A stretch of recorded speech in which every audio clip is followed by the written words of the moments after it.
Eu costumava acreditar que a dor tinha limites, que existia um ponto onde o sofrimento cessava e a vida, mesmo que ferida, encontrava um caminho para florescer. Passei anos acreditando que a família era um porto seguro, um lugar onde, apesar dos tropeços, sempre haveria braços para me acolher. Mas naquela noite fria e silenciosa, quando empurrei o portão de casa e vi minha filha dormindo no chão da garagem, percebi que algumas verdades são tão cruéis que simplesmente nos destroem por dentro. Esta é a história de como fui ao inferno e voltei. Mas não voltei sozinha. Voltei mais forte. Voltei livre. Desde muito nova, aprendi que o mundo não oferecia facilidades para pessoas como eu. Mas apesar das feridas que carregava, acreditava que família era algo sagrado, um laço invisível que resistia até aos piores temporais. Foi essa crença que me sustentou nos anos difíceis, enquanto equilibrava turnos intermináveis no hospital e os cuidados com minha filha Sofia. Todas as noites, antes de sair para mais uma jornada de trabalho, eu a beijava na testa e deixava sob os cuidados da minha mãe, Regina. Ela prometia cuidar da pequena com carinho, promessas que eu, ingenuamente, ainda queria acreditar. Regina sempre foi uma mulher dura, de palavras afiadas, gestos contidos e um orgulho que a consumia por dentro. Cresci ouvindo que eu era um fardo, um erro que ela carregava porque não teve escolha. Talvez por isso, cada sorriso que ela dava, para Sofia era, para mim, como um sopro de esperança. Acreditava que, através da minha filha, ela poderia enxergar algo de bom em mim. Era essa fantasia silenciosa que me fazia suportar os olhares de desdém, os comentários cortantes lançados como dardos durante o jantar. Meu padrasto, Celso, era outra presença constante e desconfortável. Nunca levantava a voz, mas seu desprezo era evidente. O modo como ignorava Sofia, como zombava das minhas roupas simples de enfermeira, como erguia a sobrancelha toda vez que eu falava de trabalho, tudo nele gritava o quanto me desprezava. Ainda assim, eu fingia não ver. Fingir era uma habilidade que desenvolvi cedo demais. Trabalhar como enfermeira em um hospital público era sobreviver no limite. O cheiro forte dos corredores, o som incessante dos monitores cardíacos, o peso da morte pairando no ar. Eu lidava com tudo isso sem reclamar. Cada plantão era uma batalha, e cada pagamento, uma pequena vitória para manter Sofia segura. Tudo o que eu fazia era por ela. Por nós. Naquela época, o apartamento da minha mãe parecia uma fortaleza contra o caos do mundo. Pequeno, velho, mas ainda assim cheio de memórias da infância que eu insistia em romantizar. Sofia gostava de brincar no quintal, desenhar na varanda e inventar histórias que tornavam qualquer tarde em uma aventura. Eu acreditava que, enquanto ela tivesse esse refúgio, todo sacrifício valia a pena. Mas o que eu não sabia era que, enquanto me matava trabalhando para dar à minha filha uma vida melhor, as paredes dessa fortaleza estavam ruindo, e que as mãos que deveriam acolhê-la eram as mesmas que a empurrariam para o frio e para o abandono. O dia em que tudo ruiu parecia começar como qualquer outro. Mais um turno exaustivo, mais uma corrida contra o tempo e contra a minha própria exaustão. Não havia sinal de tragédia, não havia presságio, apenas o som rotineiro da cidade adormecendo enquanto eu voltava para casa, acreditando, como sempre, que Sofia estaria me esperando deitada em sua cama, sonhando tranquila. O que encontrei naquela noite, no entanto, foi o começo de uma dor que eu jamais conseguiria esquecer. A chave girou na fechadura com o mesmo som de sempre, mas naquele instante o som pareceu diferente, mais seco, mais frio. Empurrei o portão de ferro e a ferrugem antiga gemeu no silêncio da madrugada. Estava cansada demais para prestar atenção em detalhes, mas algo, uma sensação amarga que descia pela garganta, me alertava que havia algo errado. As luzes da casa estavam apagadas. Não era incomum, mas o silêncio era mais pesado que de costume. Meu corpo, treinado a detectar sinais de perigo, ficou tenso sem que eu percebesse. Foi então que a vi, encolhida no canto da garagem, enrolada em uma manta que parecia ainda mais velha do que eu lembrava. Sofia, minha menina. Meu coração parou. Por um segundo, o mundo inteiro deixou de existir. Corri até ela, meus joelhos, batendo no chão de concreto sem que eu sentisse dor alguma. Segurei-a nos braços, tentando protegê-la do frio cortante da noite. Sua pele estava gelada, os lábios rachados, e seus olhos, mesmo ao despertar, não carregavam medo, mas uma tristeza, tão profunda que me cortou a alma. Mamãe, a vovó disse que eu não podia ficar lá dentro. Disse que eu atrapalhava. As palavras saíram fracas, como um sussurro perdido no vento. Atravessei o quintal carregando Sofia como se ela fosse feita de vidro. A cada passo, uma parte de mim se despedaçava. Entrei na casa sem bater, sem pedir permissão, sem sequer me importar com a raiva que começava a fervilhar nas minhas veias. Minha mãe estava no sofá, rindo de algo que Celso dizia. Um copo de vinho tinto brilhava na mão dela, os dedos relaxados, as pernas cruzadas como se estivesse assistindo a um espetáculo. Celso segurava uma garrafa quase vazia, a camisa aberta no peito suado, o rosto iluminado por um sorriso idiota. Quando me viram, não houve espanto, nem remorso, só aquele olhar de desprezo que tantas vezes tentaram mascarar e que agora, finalmente, mostravam sem vergonha. Não precisamos cuidar de seus problemas, disse Regina, levantando a taça como se brindasse a minha miséria. Essa menina só traz trabalho. Lugar de filha de fracassada é no lixo, completou Celso com uma risada rouca que ecoou pelo cômodo, vazio de dignidade. Por um instante, minhas pernas fraquejaram. A vontade de gritar, de chorar, de arrancar Sofia dali às pressas me consumia, mas permaneci firme. Eles queriam me ver quebrada. Queriam ver a filha fracassada implorar. Não dariam esse prazer a eles. Apertei Sofia contra o peito, sentindo o coração dela bater fraquinho contra o meu. Respirei fundo, sentindo o cheiro, azedo de vinho barato que impregnava o ambiente. Sem dizer uma única palavra, girei nos calcanhares e saí. Enquanto atravessava o quintal escuro, jurei para mim mesma que nunca mais voltaria àquela casa. Que se fosse para sangrar, que fosse longe dos olhos frios daqueles que tinham prazer em ver minha dor. Naquela noite, algo mudou dentro de mim.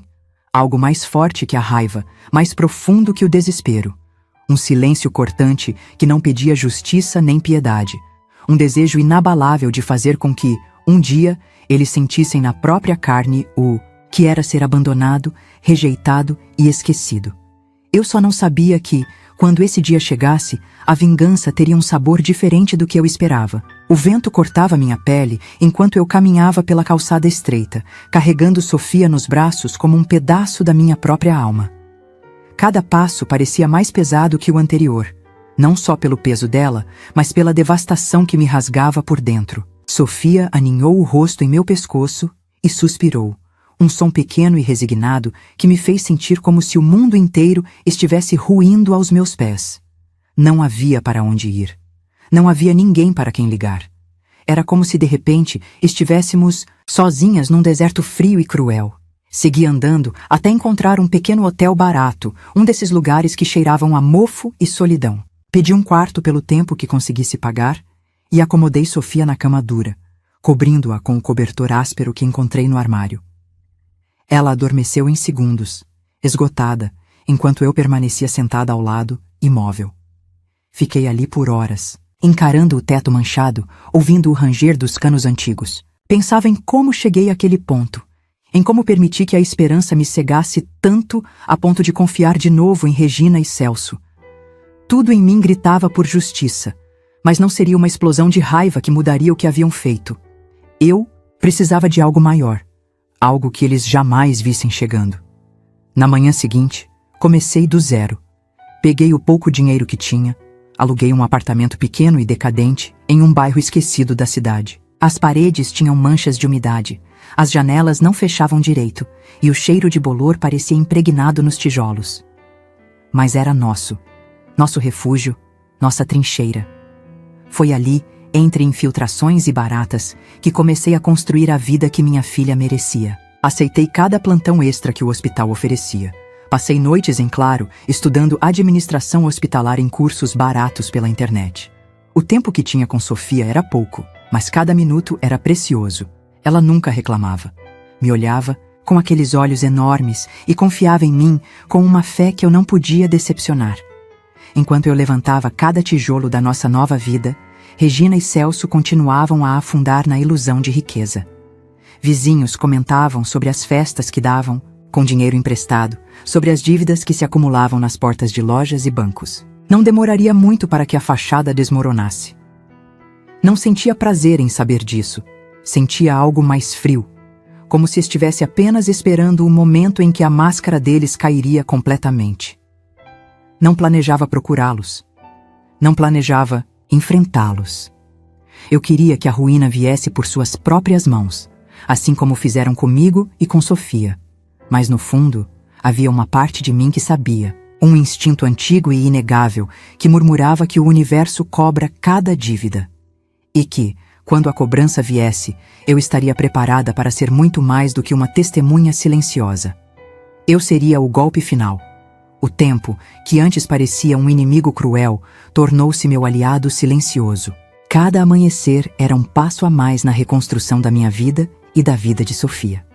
As paredes mofadas do nosso pequeno apartamento começaram a se transformar. Não porque eu tivesse dinheiro para grandes reformas, mas porque enchi aquele espaço com algo que Regina e Celso jamais entenderiam: esperança verdadeira. Trabalhar dobrado se tornou rotina. Cuidava de pacientes durante o dia e mergulhava nos livros à noite. Cada curso concluído era como um tijolo a mais no muro que me separava do passado. Aos poucos, fui conquistando posições melhores dentro do hospital. Primeiro, coordenadora de turno. Depois, supervisora de equipe. Ninguém ali sabia da minha história. Para eles, eu era apenas uma profissional incansável, alguém que nunca dizia não para um desafio. E eu preferia assim. Meu passado, com toda a sua dor, era uma armadura invisível que me impulsionava para a frente.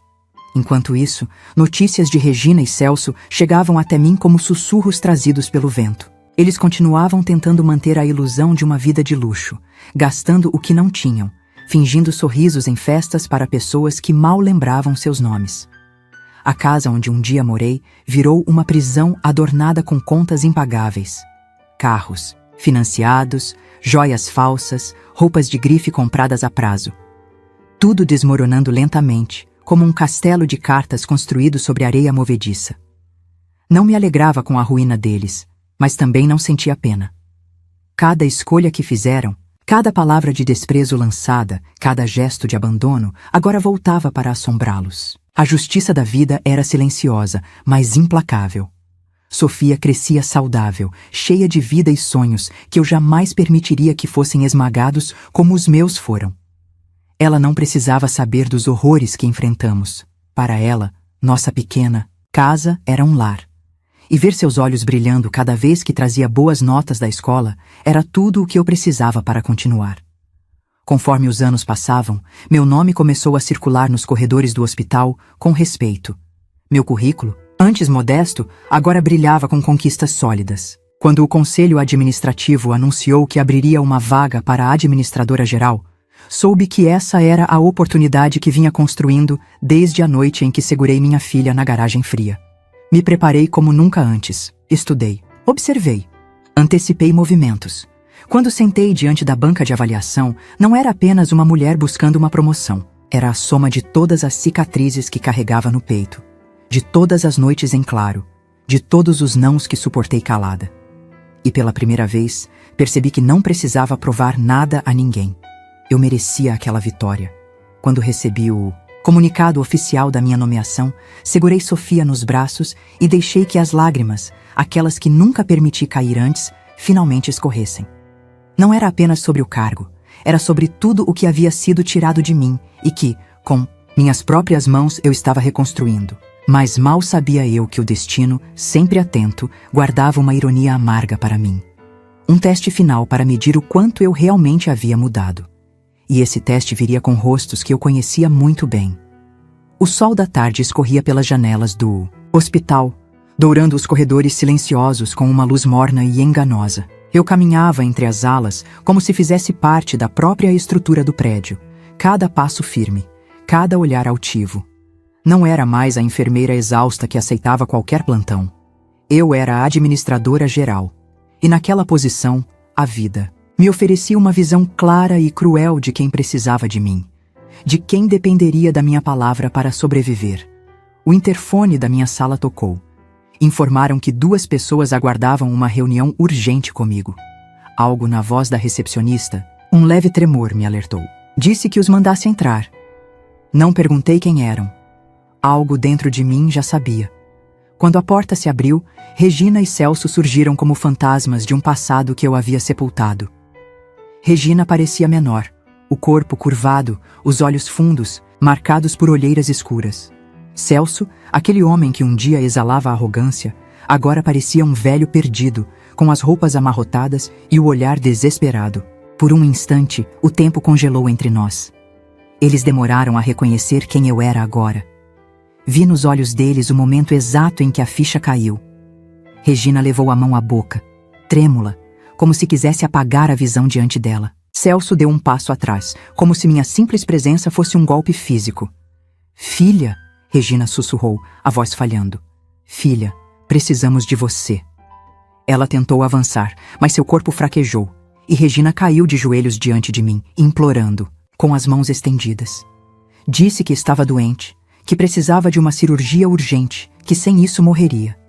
Celso, sempre tão orgulhoso, baixou a cabeça, incapaz de sustentar meu olhar. Ouvi suas súplicas em silêncio. Cada palavra deles era como ácido pingando sobre antigas feridas que eu havia costurado com tanto esforço. Eles falavam de arrependimento, de amor, de erros do passado. Tentavam reescrever a história como se fossem apenas vítimas das próprias falhas, não os algozes que me haviam condenado à miséria. Olhei para Regina ajoelhada no chão frio do meu escritório e não vi minha mãe. Vi a mulher que expulsou minha filha para o frio de uma noite vazia. Vi o sorriso cruel enquanto segurava uma taça de vinho, zombando da nossa dor. Abaixei-me até ficar na altura dela, sentindo a respiração dela tremer de medo.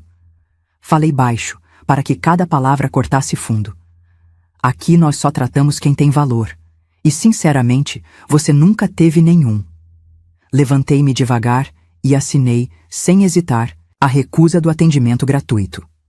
Regina chorou, murmurando palavras desconexas, enquanto Celso, pálido como um cadáver, a ajudava a se levantar. Saíram da minha sala como entraram, figuras derrotadas, condenadas por suas próprias escolhas. Fechei a porta e encostei a testa contra a madeira fria. Não senti alívio, não senti vitória. Apenas uma estranha sensação de inevitabilidade, como se tudo aquilo tivesse sido escrito muito antes de eu nascer. Mas aquilo ainda não era o fim. Era apenas o começo do que a vida reservara para eles e para mim. As semanas que se seguiram desenrolaram-se como uma tempestade anunciada. Não precisei mover um dedo para vê-los desmoronar. Era como se a própria vida, silenciosa e implacável, tivesse decidido cobrar cada centavo do que me haviam feito, pagar em lágrimas. Ouvi pelos corredores do hospital que a cirurgia de Regina fora recusada em outros lugares também. Dívidas antigas, nomes manchados. As portas se fechavam uma a uma diante deles, sem que eu precisasse tocar em nenhuma maçaneta. Celso tentava vender a casa, mas ninguém queria comprar uma propriedade corroída pela negligência e pela arrogância. As viagens, as festas, o luxo falso que um dia sustentaram com tanto orgulho, evaporaram como fumaça diante do desespero. Eu passava em frente à antiga casa às vezes, de longe, apenas observando. As janelas estavam quebradas, as paredes descascando. No quintal onde Sofia costumava brincar, o mato alto tomava conta do pouco que restava. Aquilo não era mais um lar.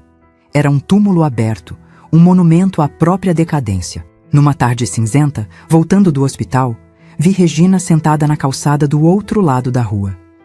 Estava suja, as roupas rasgadas, os cabelos desgrenhados. Estendia a mão para quem passava, mas as pessoas desviavam o olhar como se ela fosse invisível. Parei o carro a alguns metros de distância e a observei em silêncio. Por um instante, uma sombra de pena tentou se insinuar dentro de mim, mas desapareceu rápido. Ali estava a mulher que havia fechado a porta na cara da própria neta, que havia preferido a companhia de uma taça de vinho ao calor de um abraço sincero. Ali estava o homem que riu enquanto eu sangrava de vergonha e solidão. A justiça, percebi, não era uma explosão de vingança espetacular. Era um lento apodrecimento, um retorno inevitável a tudo o que sempre foram. Não precisavam de mim para caírem. Caíram sozinhos. Mas enquanto os via ali, tão pequenos, tão irrelevantes, entendi algo que jamais havia compreendido por completo. Eu não era livre apenas porque eles haviam perdido tudo. Eu era livre porque finalmente havia desistido de qualquer desejo de ser amada por eles. Não precisava mais do perdão deles, nem da aceitação que tanto busquei na infância. A liberdade real não vinha da vingança, vinha do abandono. Liguei o motor do carro, pronta para seguir meu caminho, para selar o passado de vez. Mas antes que pudesse partir, senti a mão de Sofia pousar suavemente no meu ombro. E naquele gesto, soube que o destino ainda tinha mais uma escolha para me oferecer. Uma escolha que viria com o peso da inocência dela. E com a promessa de que, dessa vez, seria eu quem decidiria o final da nossa história. Sofia olhou para mim com aqueles olhos grandes e luminosos que sempre foram o centro do meu mundo. Seu toque leve no meu ombro era mais forte que qualquer grito, mais persuasivo que qualquer súplica. Ela não disse nada de imediato. Apenas apontou com o queixo para a figura caída na calçada, a mulher que um dia chamei de mãe. Eu sabia o que ela queria me pedir antes mesmo de ouvir sua voz. Mamãe, a senhora sempre me ensinou que a gente não deve pagar o mal com o mal, que a gente é melhor do que isso. Vamos ajudá-la. Só desta vez. Fechei os olhos, sentindo um cansaço que ia além do corpo. Era um peso na alma, uma exaustão acumulada de anos tentando ser forte, tentando não ceder ao ódio, tentando manter vivo um coração que tantas vezes ameaçou se petrificar. Respirei fundo e quando abri os olhos, sabia que faria o que era certo. Não por Regina, não por Celso, mas por Sofia.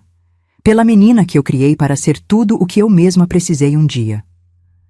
Desci do carro sem olhar para trás, sem pensar duas vezes. Caminhei até Regina e por um instante ela me olhou sem me reconhecer. O orgulho que um dia a sustentou havia desaparecido, deixando apenas a casca vazia de uma mulher quebrada. Sem trocarmos palavras, providenciei a internação dela no hospital mais próximo. Paguei todas as despesas antecipadamente, garantindo que receberia o tratamento que precisava. Depois, busquei um abrigo em outra cidade, longe dali, longe de nós. Um lugar onde ela e Celso poderiam recomeçar do nada, se quisessem. Não seria uma vida de luxo, mas seria uma chance. A última que teriam. Antes de ir embora, procurei a assistente social. E com a firmeza de quem sabe exatamente o que quer, pedi que nunca revelassem nossa localização. Não haveria visitas, não haveria cartas. O que fiz por eles terminava ali, sem laços, sem obrigações.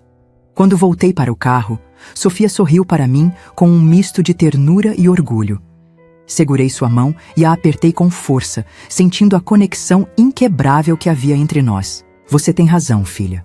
Somos melhores do que eles. Somos mais fortes. E é por isso que seguimos em frente, sem olhar para trás. A estrada diante de nós era longa e desconhecida, mas pela primeira vez em muitos anos eu não sentia medo. Eu tinha Sofia e ela tinha a mim.